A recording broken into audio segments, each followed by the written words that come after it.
Carlene, we are not dealing with anything close to heat or we've been dealing with some cooler temps is what we had. Yeah, it's been pretty nice over the past couple of days, Jesse, but now we're transitioning into something that's a little more toastier. That's going to be the case at least for Friday and Saturday before we get back to those cooler than usual temperatures. So for today, we did have some highs that were popping up into the 80s. We had that for Escondido, low 80s. That was the case, but we're going to bump it up even more by tomorrow. Escondido was in the low 80s, the same for Santee as well as El Cajon. Daytime highs were in the 70s right along the coast. Current temperatures are in the 60s along the coast. We're at 65 degrees for Oceanside, the same for Carlsbad. You have 72 degrees as the current temperature for Escondido, 71 for El Cajon, 50s in the mountains, and 79 degrees currently for Borrego Springs. Wind speeds are light right now, but they are looking to pick up a little bit more speed by tomorrow, and most of our winds are going to be offshore as well.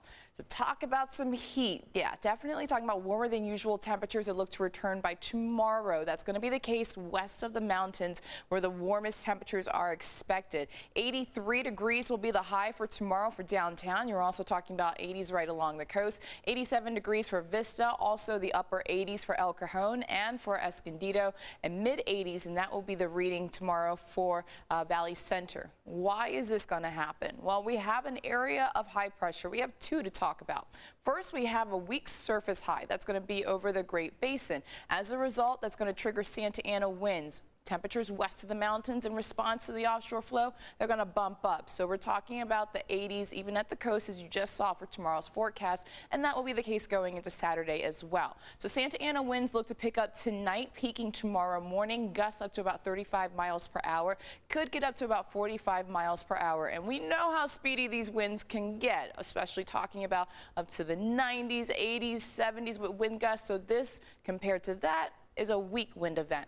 That will start as we go into tonight all the way through Saturday. So they'll calm down by tomorrow afternoon and then ramp up again. And that will be the case still with this range. And that will be on Friday night into Saturday morning.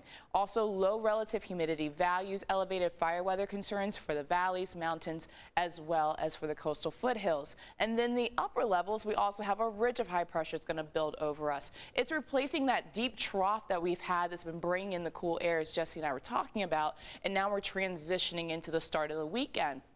This area of high pressure will be in the upper levels, and then it starts to break down because you're going to see troughing that's going to take place right over the west, and as a result, it's going to knock those temperatures down. So the second half of the weekend looking to be a little bit cooler. You're talking about a 10-degree drop when it comes to temperatures for the coast. 83 degrees will be the high for Saturday, then 73 by Sunday. 60s look to return to start off next week. Also talking about the upper 80s into the start of the weekend for the inland valleys, back into those low 70s by Monday, and the 70s returning for the mountains as well as the upper 80s for the desert before we get into some cooler temperatures by Monday because of that area of low pressure and that trough again.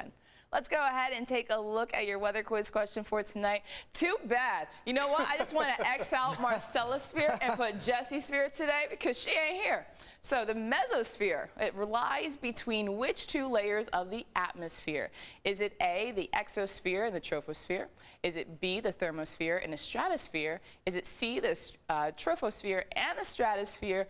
Or D, the Jesse sphere and the Carlosphere? Definitely D. Oh, it's got to be D. Come on now. See, she misses out. When you weren't here, I'm going to pretend your name's not on there. Just head to our website, cbs8.com/weatherquiz to make your guess. You could win this gorgeous sectional. We also talk about the two ottomans and that coffee table. That's a pretty nice prize. This is from the Outdoor Superstore at Jerome's Furniture. The prize is sponsored by Corky's Pest Control. You get your new weather quiz question every Monday through Friday during this newscast and our 7 a.m. Good luck.